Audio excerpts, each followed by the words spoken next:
Good morning on another fine Wednesday here in the virtual reality studio on Spatial IO.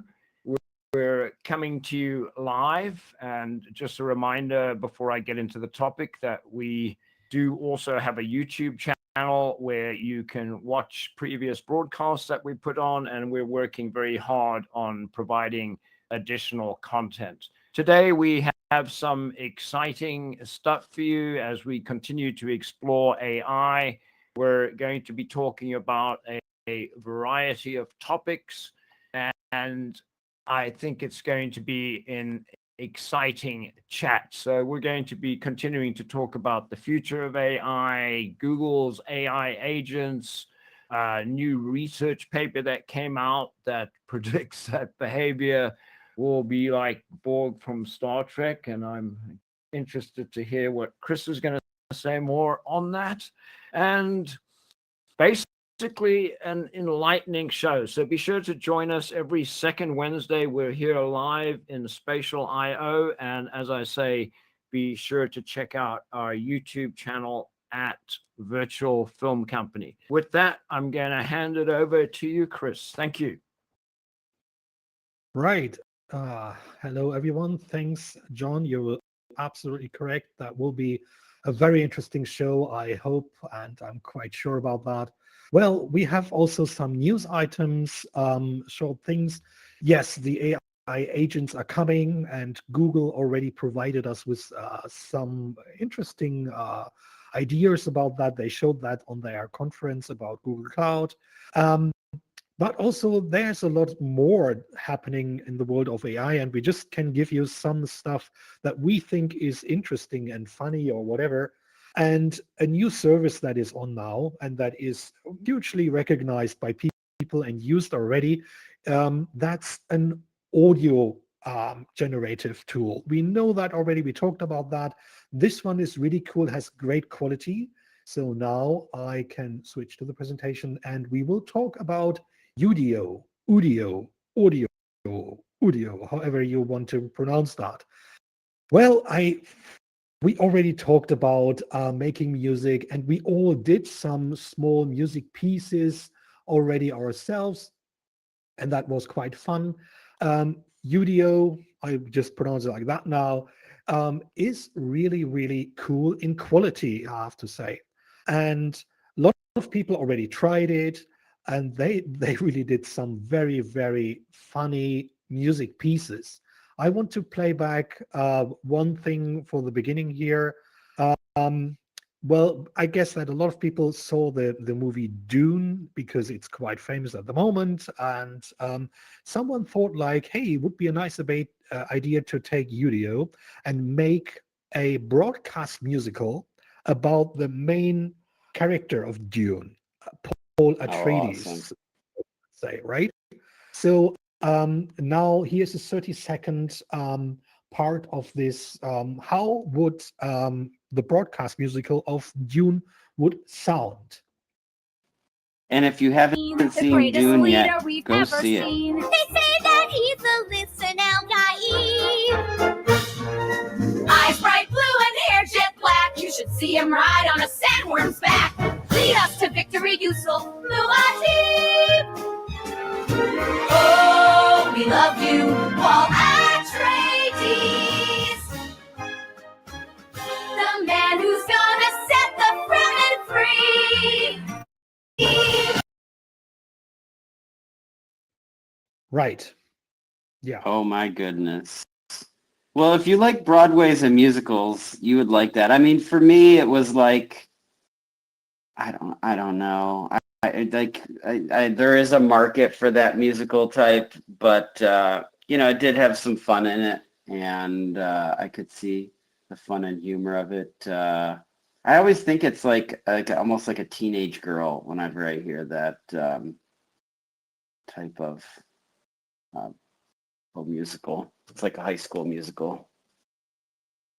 Well, I know a lot of musicals that sounds exactly like that. So I was really blown away when I heard that and thought like, wow, this is just done by I mean, it's the whole orchestra in the background, and it really fits into this scope of Broadway musical. It also the pronunciation and the Hmm. mood is, in my opinion, incredible. It was good. I felt like with Dune, though, it needed to have a little bit, I wanted to hear a little bit more of the orchestra with some dark undertones of it as well, because that movie's so moody. Did you see Dune too? Yeah, sure, I did. Yeah, I mean, well, but that's exactly the point for me, that it's so completely different from the film, that it's like Annie. I think Okay. the musical Yeah. Annie would be in that style somehow, and Yeah. just giving an AI some lines of text or let it choose them by themselves, and all this gets created in that quality. The sound quality is really good. The Yeah. voice quality is really good. I was really blown away when I heard that. I agree. I actually tried the UDIO out as well, and I'm looking to do a song with the real mystery, "Please Stand Up," and it gave some interesting text, and maybe I could post a link. Eventually we get the video out. I'll post the little 30-second video that I did. I agree for the amount of direction you gave it and what it was able to manifest.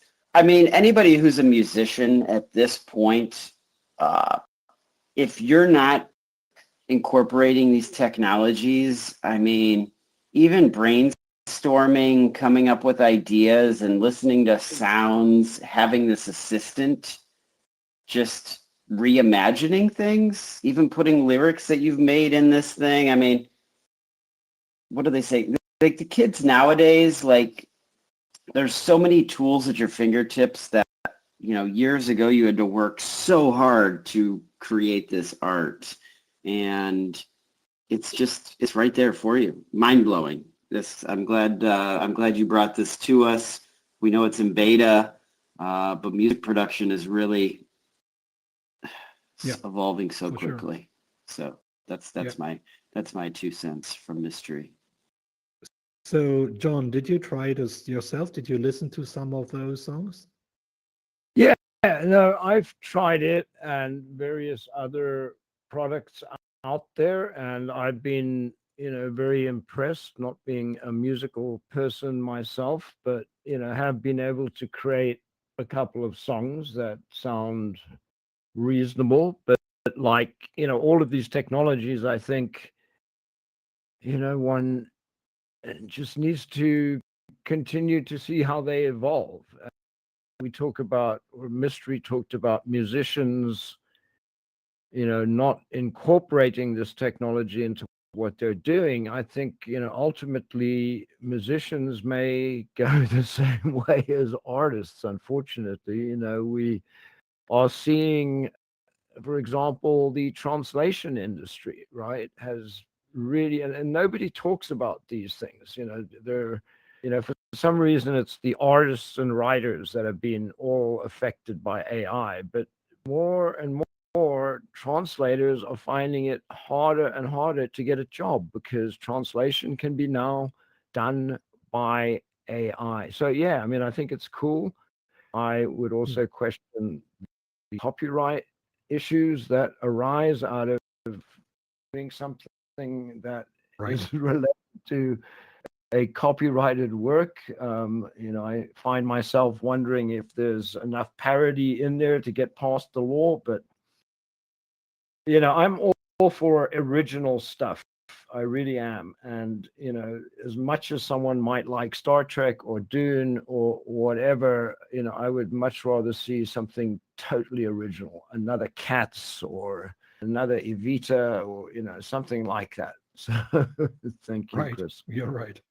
100%. Okay, that brings us to our next news topic, basically. And in this case, we will have a short glimpse, let's say, or a short look at the new features that Adobe is going to bring us to Adobe Premiere, the editing software. And there was a big announcement from Adobe that they are going to implement a lot of functions into Adobe Premiere with editing from the already known AI model called Firefly. And I know, John, that you tried Firefly already quite a while ago. And they have a very interesting presentation video. We're not going to show that here now because it's just a news item. But it's really interesting how they are implementing their Firefly model now into video editing. And we will make a show in the next time about video editing and AI, a special one. So we are not going too deep today into that topic. So Yeah, guys, don't get you me have something? started. Yeah, no, it's interesting to me. I mean, definitely, I'm looking forward to seeing the first betas that come out for Premiere with this functionality built into it. You know, they've spoken about three things: being able to remove objects in the video, being able to add objects in the video, and being able to extend a particular clip by an undetermined time, maybe to match the beat of a music or something like that. But, you know, Firefly in the background has been going now for, you know, just off the top of my head, you know, 2 years perhaps. I mean, it's not a new product, but it's one of the most underutilized, in my opinion, products out there. You know, it seems that most people that are doing generative art are not using the Firefly, which is interesting. Although, you know, I will have to say that I use Photoshop every day, and I use obviously Firefly within Photoshop to remove things from an image, to add things to an image. And so, you know, there's really, I think, two Fireflies. One is the technology that's incorporated into these products, and then there's the actual Firefly product, which is really, you know, really gotten better over the last couple of months. They've added some cool features. One of the latest features they've added is that you can recreate structural layouts for images.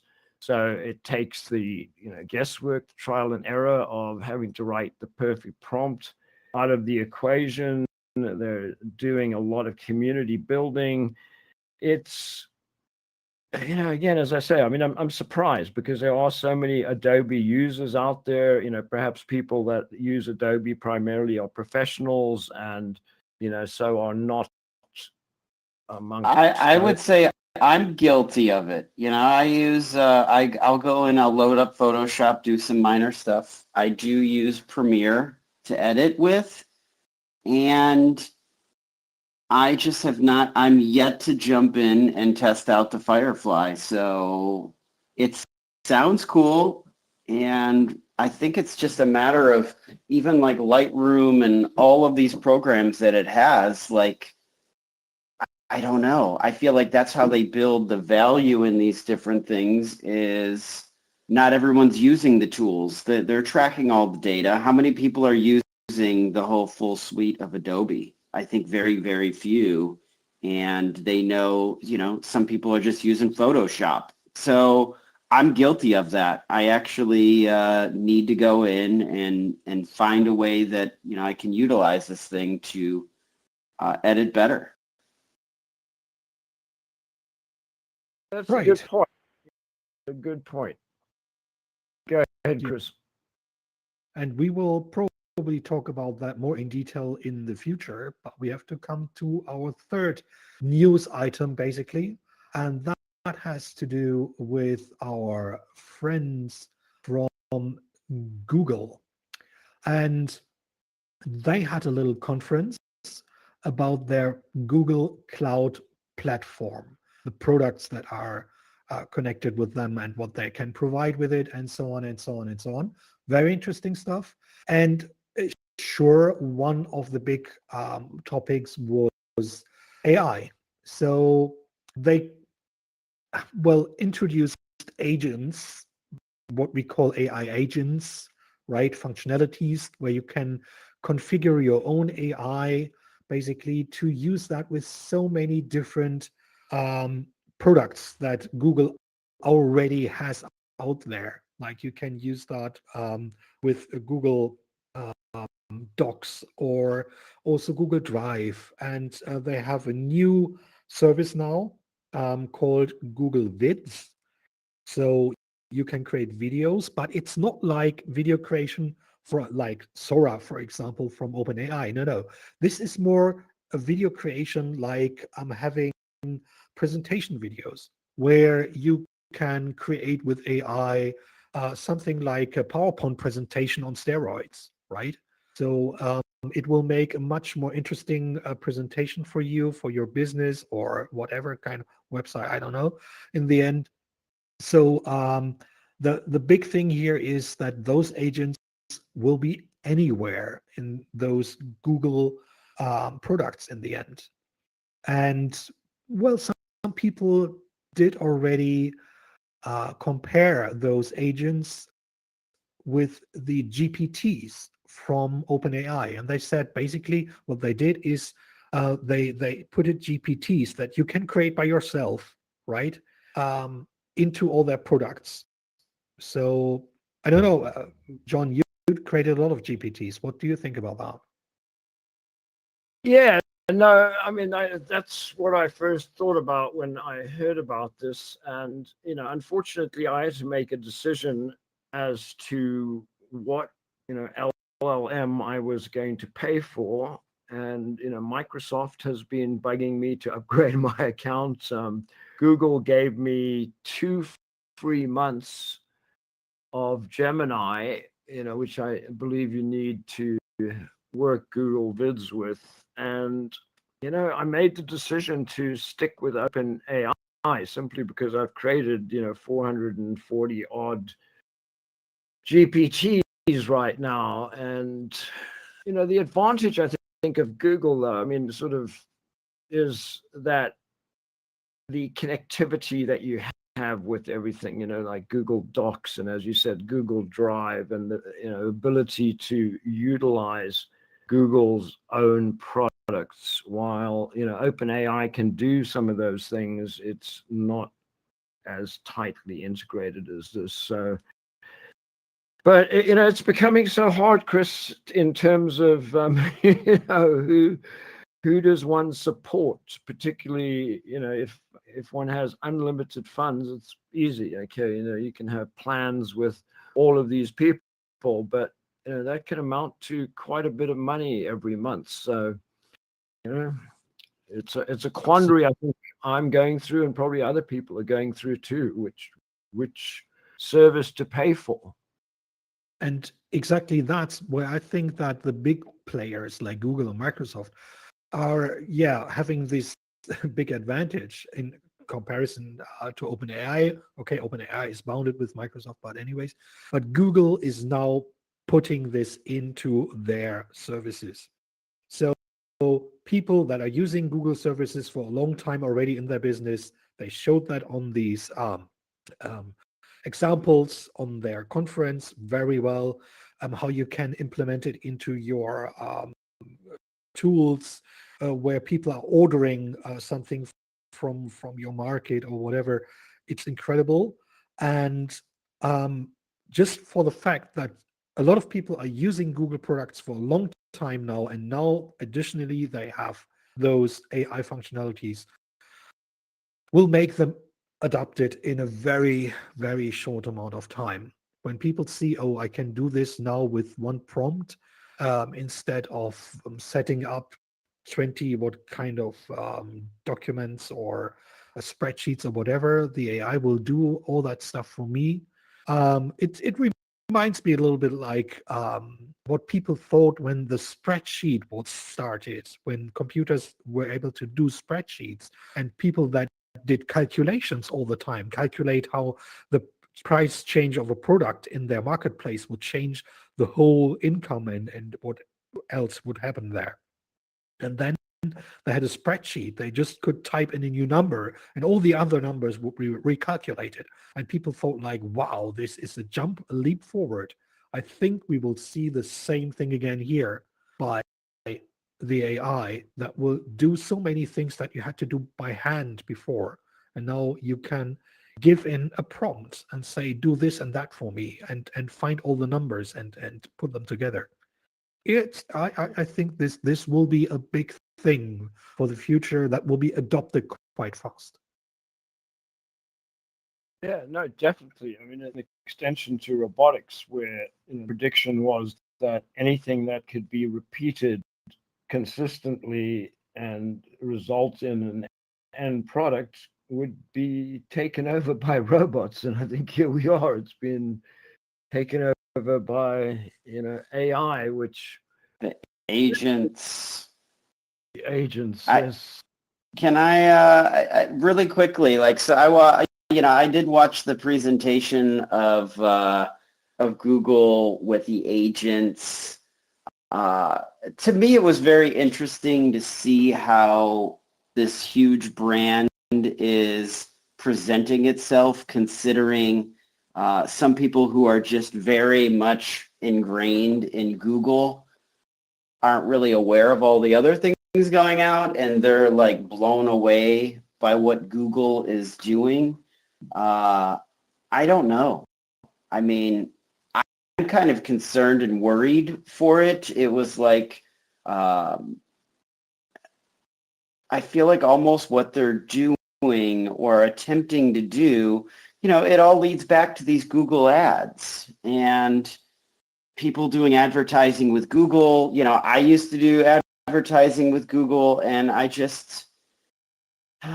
don't know how many. I think that the market is shifting, and not as many people used to always go to Google to shop, and I feel like there's all these other markets, and I don't even need to get sidetracked with all the other brands that have now are able to sell, Amazon and Facebook being two major players that, people are on scrolling, and there's just ads incorporated in there. And I think that they're going to have a hell of a time getting back into the market and taking some of that market share back from those people, because that's where people are, being directed to shopping. So I like, to me, these are like the heads of Google, and it almost seemed like they were robots talking. I felt like, I don't know if they're reading from a screen or whatnot, but it was just, I wanted to be more excited for them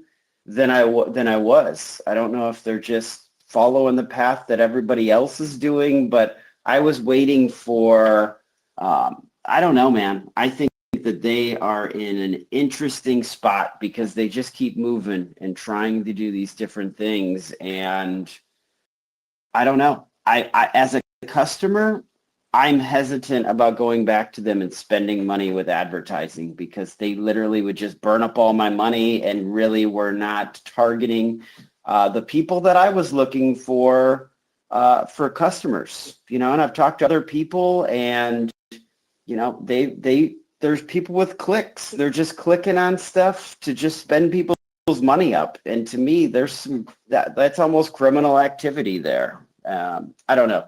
I won't get started on that. That's my own personal experience with it. But I currently am not spending very much money with them, because I don't necessarily believe in what they're doing right now.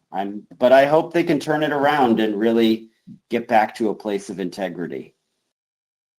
Yeah, for sure. I mean, that's integrity is definitely needed in this field.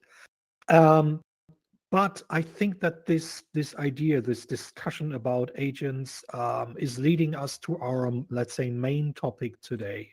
That is, whoops, I was jumping out of their chair. And I wanted to identify myself as an agent before we left. I did want to, and I do identify as an agent. I don't know about an AI agent like in that picture, but I don't know. I feel like maybe I was a little bit too real, but this is a real testimonial from a client, and these are the people that they're dealing with, challenged to where I've spent money with them and now hesitant about spending money with them. Right. Yeah. As I said, you're absolutely right. Integrity here is for sure very important. And the big question for the future will be, how will all these AI models and agents work in the future? And there is a very interesting paper out, and that is coming from different universities in the US, MIT, together with I probably don't pronounce it correctly. And they were thinking about the point, how would those agents or models work in the future? How they're going to be organized, for example. And what they predicted is quite cool and interesting. And they said, like, the future of those AI models might be like a little bit like Star Trek. I don't know if you guys watch Star Trek, but there is, in those movies, there were some villains called exactly, the Borg.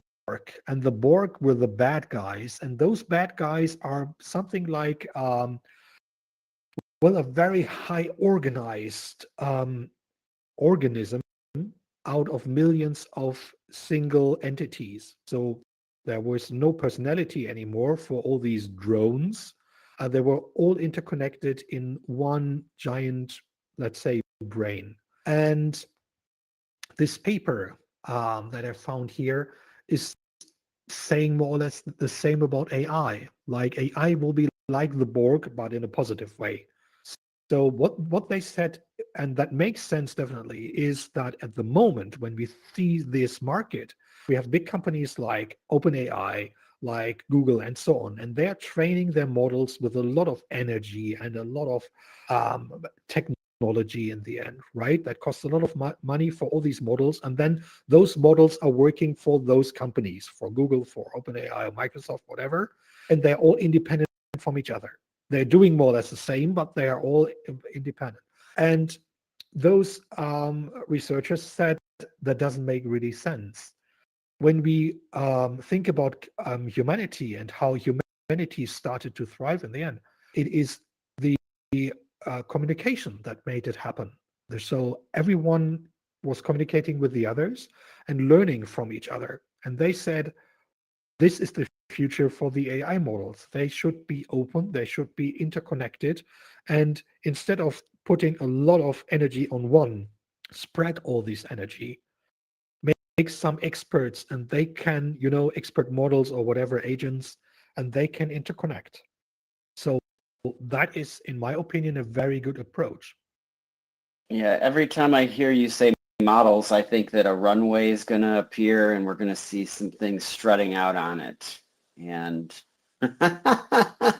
along with some agents, I feel like that's almost how we're trained. But I feel like these companies are all parading their things out there, and everybody's learning right now. And I think some of the interesting things behind the scenes is I would think it would be very interesting data to see how many people are training each model actively, and how much of it is AI is just doing the learning, and how much of it is they have like people interacting with it. And I know, like, we've went a whole show kind of without talking about the Chat GPT, but we have some agents that are being built like Intentional Eden, and they're learning.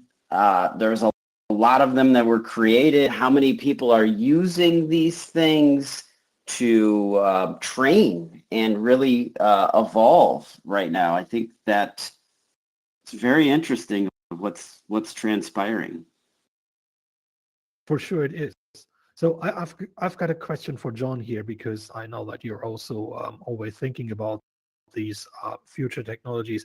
How would you see that? Do you think there's a chance to get models or agents or whatever that are really that open, that they can intercommunicate and share knowledge, and probably also parts of their model programming, so that it's not just being depending on one company? Like, you will not use just Llama or Gemini or whatever. How would you see that? Well, I see it in two different ways, right? I see this being very similar, as I've said before, to when the internet first started. So, we had companies like CompuServe, AOL, eWorld, and others that, provided these services to people until they found out how to get to the internet themselves. And I think, one of the directions that I see things going in that you talk about all the time is doing things locally. But obviously that is problematic in terms of the hardware and the software and all of that. So the other thing that is going on here is we're seeing more and more cryptocurrencies, blockchain technologies, networks, whatever you want to call them. I mean, Zeta Chain, for example, is a good example of this, where the vision is to connect everything and make everything interconnected through the blockchain. And, with that interconnectivity, hopefully comes interoperability. So you can, pretty much use anything and then be tracked using it, which, it sounds like a really great idea. The issue that I have is, and this is one for you, Chris, is, the blockchain allows for no privacy really, unless one uses, Monero or other privacy currencies. And so, what do European laws think of that fact that, if you have someone's wallet address, you can basically see every transaction that went there? Well, I mean, when it comes to the blockchain, we have quite a lot of rules, and basically people are always thinking first about, well, when it comes to money, well, nobody should be able to hide the money from paying taxes and so on. So everyone wants to be able to track all the data in the end.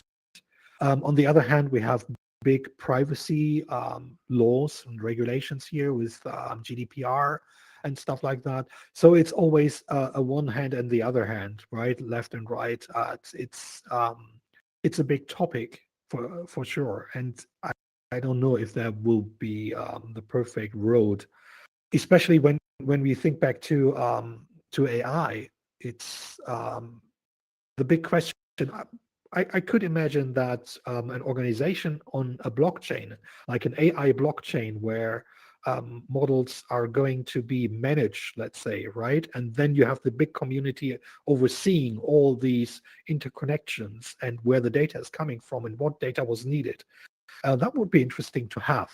I don't know if that is feasible, because that would be my first question. Would those companies that are now investing billions of dollars into software and also now into hardware and so on, and then they have a big model, a great model, would they really share it by giving away parts of that?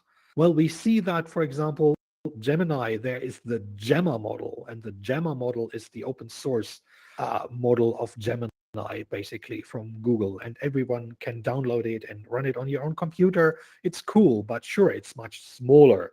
It doesn't have the same capabilities. But I like this research paper and the idea, but with the way our world at the moment is organized, especially when it comes to research and money that will be put into this topic, I'm quite sure that people want their share back. They are going for revenue. So I don't know if we will get to this interconnected hive, Borg hive AI. So I'm Well, I think skeptical. advantages of the blockchain is that one of the things that some of these networks are trying to build in is that people that contribute to the community are rewarded, and so the earnings that come from a particular thing, maybe image generation or whatever, part obviously goes to the company, but the remainder goes to people that actually produce stuff and share it and that type of thing. So, there's a lot more. I mean, I think the if you look at Bitcoin, right, and I know we're getting over time here, but the reason Bitcoin was invented was to get away from the financial system generally. And today we're seeing, many of these blockchain developers looking at how, and particularly in the film, video, image, the creative industry, how creatives can be rewarded, how people can get residuals, for example, on their work automatically without, relying on a person to be honest or a company to be honest. As we've mentioned, that's, I think, being a little unrealistic. But as I said, I mean, in the meanwhile, I actually looked it up, and it does say here that GDPR clearly provides that a data subject has the right to be forgotten, which is, one of the strengths of the blockchain is that nothing is ever forgotten. So, it sounds like, there's a number of ways these problems need to be addressed. And, one is that what works here in America may not work in Europe. And, we already saw that when cookies were banned, and, many American websites had to quickly revamp their whole website to be compliant with European regulations. And, I mean, it goes back to this whole thing of mine, at least, that, we all live on the same planet, and we should all be working on these things together instead of trying to kill each other off.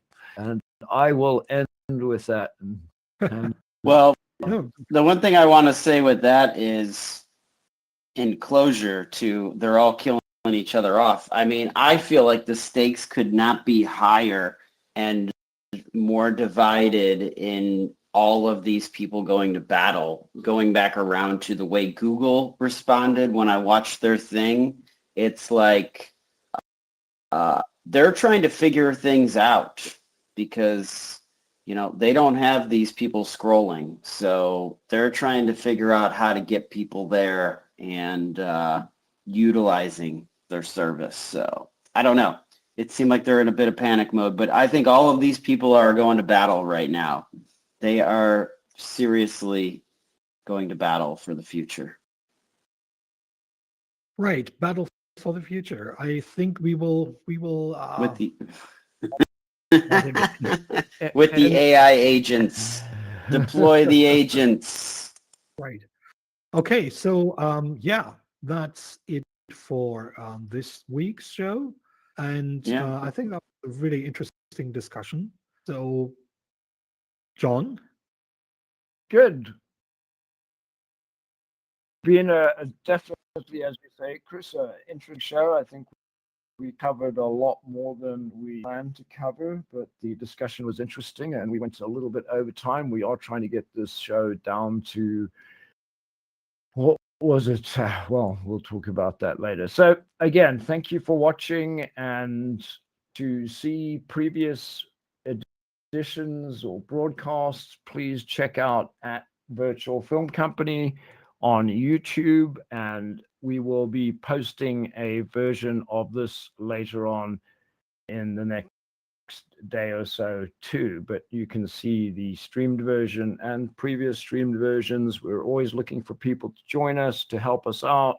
We do virtual theater in VR chat here on Spatial and on other worlds, including Resonite. And so again, if you want to get into virtual reality, you want to be into virtual reality acting, whatever, please join us. So thank you. Have a wonderful rest of your day, evening. Join us in the metaverse. Next time. Bye-bye.